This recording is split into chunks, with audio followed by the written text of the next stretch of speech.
Crackersnya sudah matang tuh. Ribuan crackers yang terus berjalan di conveyor ini masih harus menunggu suhunya turun dulu sebelum dikemas. Untuk membuat crackers sebanyak ini butuh satu tangki berkapasitas 1 ton loh.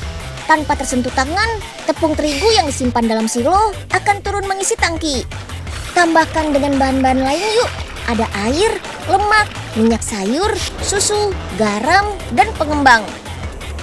Mesin mixing kemudian mengaduk adonan selama kurang lebih 9 menit.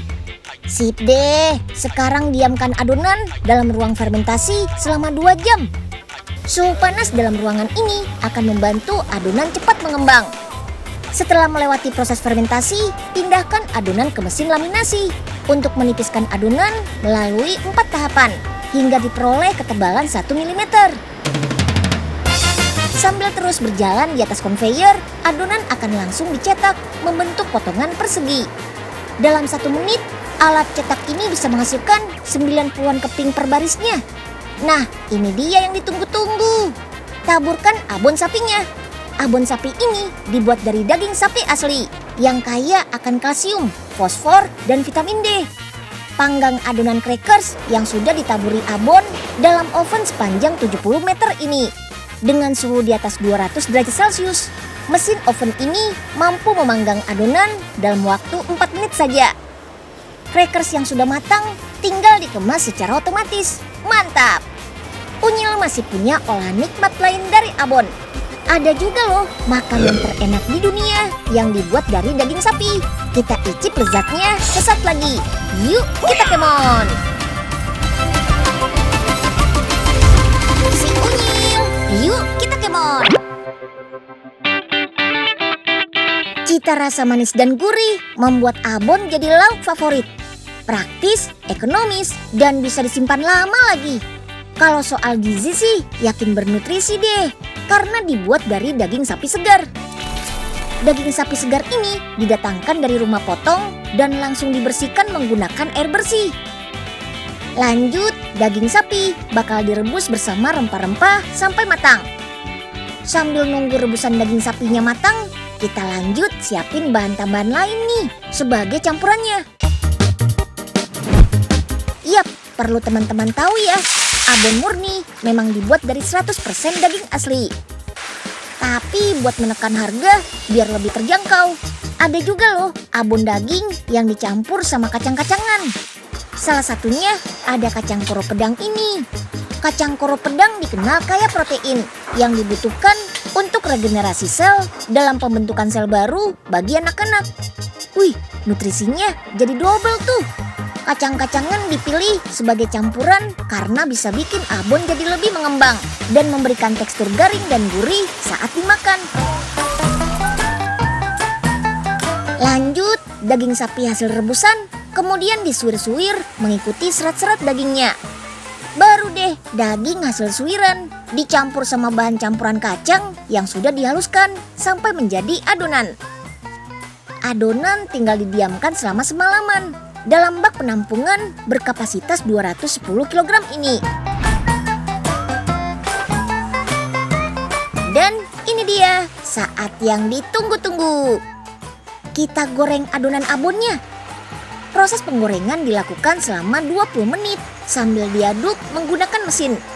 Walaupun pengadukannya sudah modern, di pabrik abon yang sudah memproduksi abon sejak tahun 1976 ini masih tetap mempertahankan teknik pemasakan dengan tungku api tradisional seperti ini karena bisa lebih panas dan lebih cepat matang. Keren! Abon yang sudah selesai digoreng tinggal diangkat deh dan ditiriskan dengan mesin spinner ini. Gak perlu lama-lama, abonnya sudah jadi. Oh iya, abon hasil penirisan bakal menggumpal-gumpal. Makanya perlu dihaluskan lagi dengan cara dipukul-pukul seperti ini. Sambil didinginkan, abon juga dihaluskan dengan tangan seperti ini. Biar nggak ada lagi gumpalan-gumpalan kecil dan tekstur abon jadi benar-benar halus. Pabrik ini memproduksi 9 jenis abon sapi. Dari yang berkualitas teratas dengan komposisi daging sapi di atas 90%. dan paling rendah dengan komposisi dagingnya hanya 40-50% saja. Kalau dilihat, abon kualitas teratas warnanya lebih gelap kemerahan dan gumpalan serat dagingnya masih terlihat. Untuk yang di bawahnya, warnanya coklat terang dan teksturnya lebih halus. Abon sapi yang dikemas seperti ini punya kelebihan bisa tahan sampai 1 tahun dalam kemasan tertutup. Biar nggak bosan menikmati abon yang gitu-gitu aja, coba yuk kita kolaborasiin sama roti. Kayak oleh-oleh khas Solo nih. Abonnya jadi isian roti gulung, yummy! Ayo deh, langsung lihat proses pembuatannya di rumah produksi yang ada di Laweyan, Kota Surakarta, Jawa Tengah. Bahan-bahannya ada tepung terigu, gula halus, susu, mentega, telur, ragi, garam, dan air dingin. Semua bahan-bahan tadi tinggal dicampur bergantian dan diaduk selama 15 menit sampai adonan menjadi kalis. Adonan yang sudah kalis bakal ditimbang dan dibagi sama besar dengan mesin pembagi adonan ini. Wih, canggih ya, sudah nggak perlu repot-repot manual lagi. Baru deh, adonan bakal dibentuk jadi bulatan-bulatan kayak gini. Untuk selanjutnya didiamkan sampai mengembang dalam lemari proofing selama 15 menit. Setelah mengembang satu persatu, adonan bakal dipipihkan dan disusun dalam loyang berbentuk kotak yang juga digunakan sebagai cetakan adonannya. Lanjut, adonan bakal didiamkan untuk kedua kalinya sampai mengembang dalam lemari proofing selama 20 menit. Proses pengembangan seperti ini tujuannya supaya rotinya jadi lebih lembut. Tuh, sudah mengembang sempurna adonannya. Tinggal beri olesan telur sama taburan potongan daun bawang, cabai merah, dan wijen di atasnya. Habis itu langsung kita oven deh selama 7 menit. Adonan di oven dengan suhu 200 derajat Celcius. Kalau sudah matang, diamkan sebentar. Dan masih dalam keadaan hangat, bolu yang matang harus segera digulung sambil dilapisi kertas roti biar nggak pecah. Tahap terakhir nih, tinggal dikasih olesan mayones. Selain memperkaya rasa, juga bisa merekatkan gulungan bolu. Dan ini dia yang nggak boleh ketinggalan. Ada abon sapinya nih. Gak cuma di bagian dalam gulungan, bagian pinggir bolu diberi tambahan abon setelah dipotong-potong seperti ini.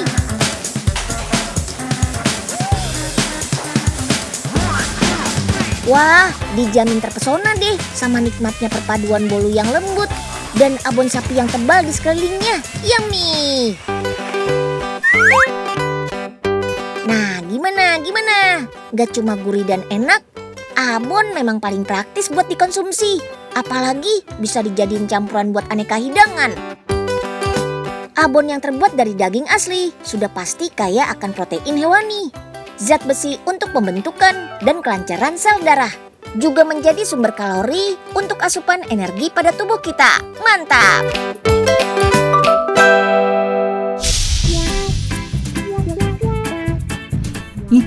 Asik, lumayan. Dapat kiriman oleh-oleh dari saudara Aye.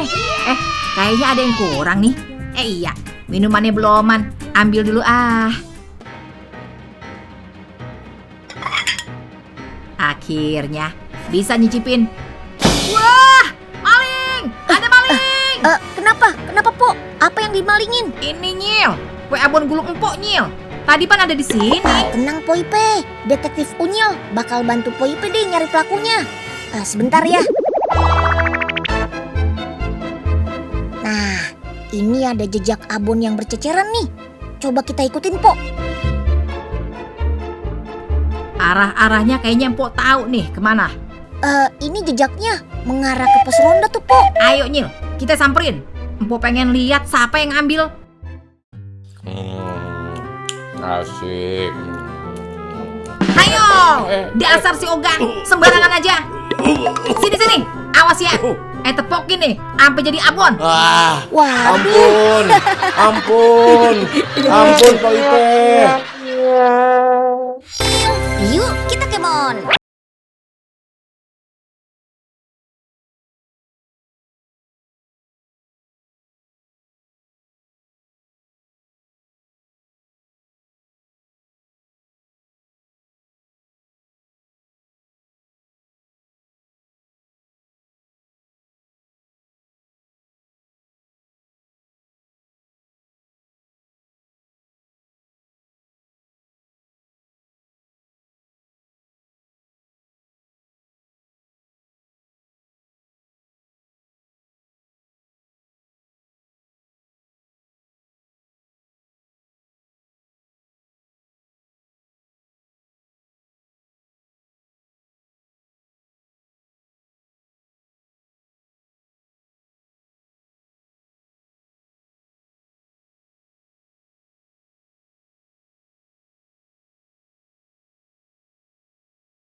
Menggunakan bumbu rempah melimpah, dimasak dengan teknik khusus dalam waktu yang cukup lama.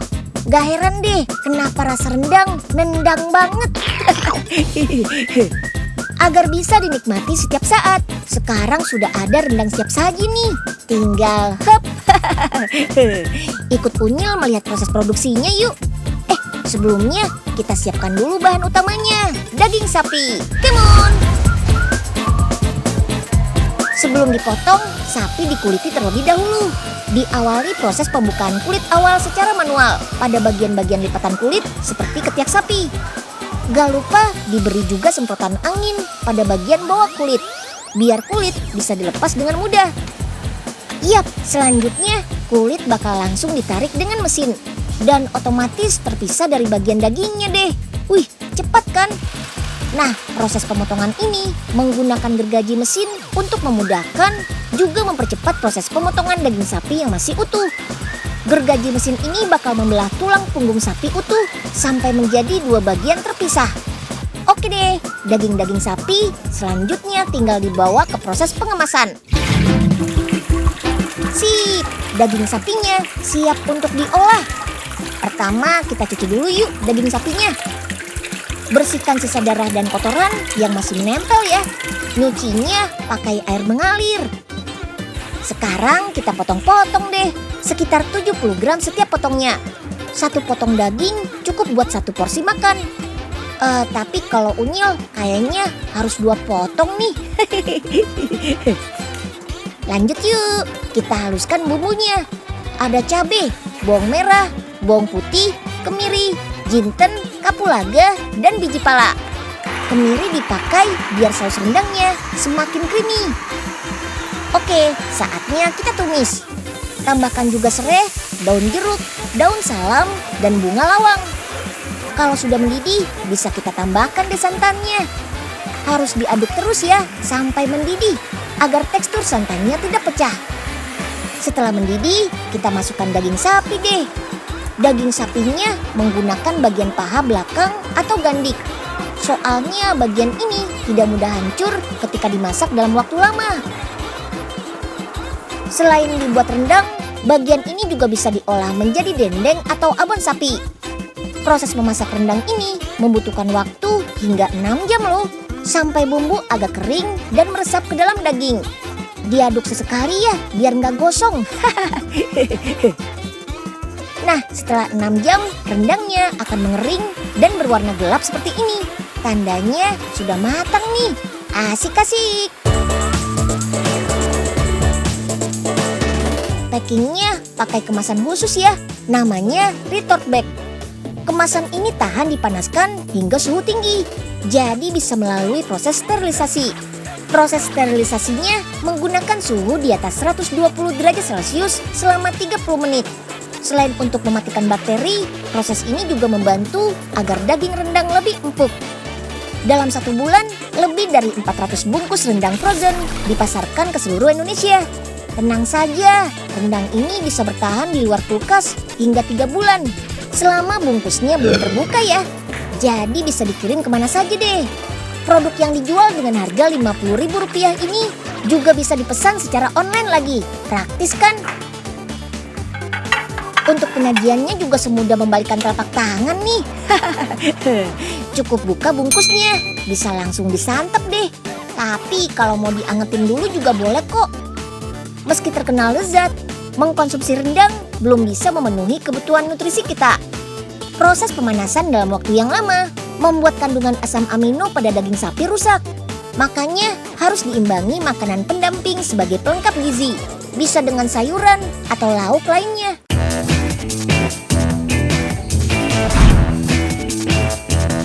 Makan rendang pakai nasi sih sudah biasa.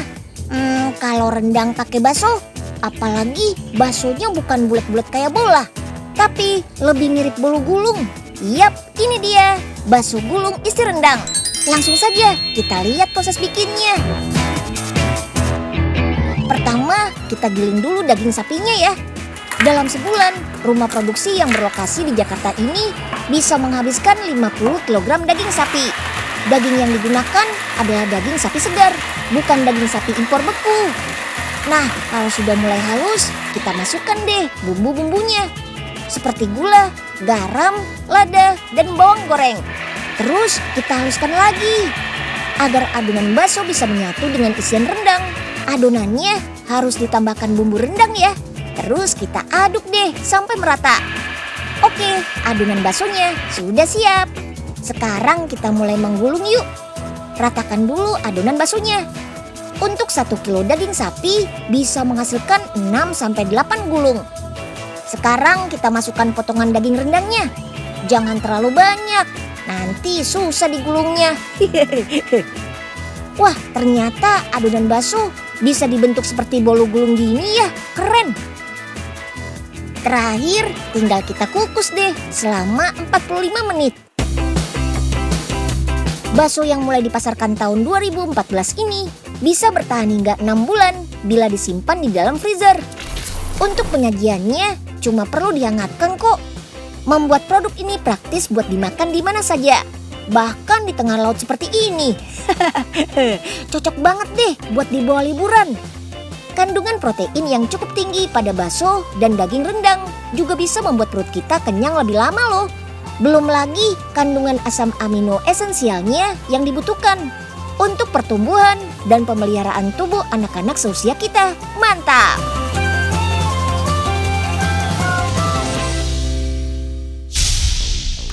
Gimana Prof? Alatnya sudah jadi? Udah dong Nyil, sudah Profesor siapin nih mesin bakso otomatisnya. Asik. Jadi deh nih Enyeng jualan bakso. Nah, silakan dimasukkan dagingnya Nyil. Oke. Tinggal pencet ini aja ya. Aduh. Tolong. Aduh. Matiinnya gimana nih? Ya, kecepatan mesin baksonya nih. Tolong. Unyil. Yuk, kita kemon.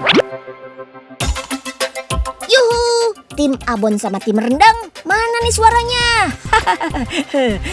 Kalau Unyil sih tim dua-duanya. Habis, enak semua sih. Nah, buat pecinta olahan daging merah gini, jangan lupa seimbangkan dengan olahraga dan konsumsi rutin buah dan sayur ya. Biar bisa makan enak tanpa worry.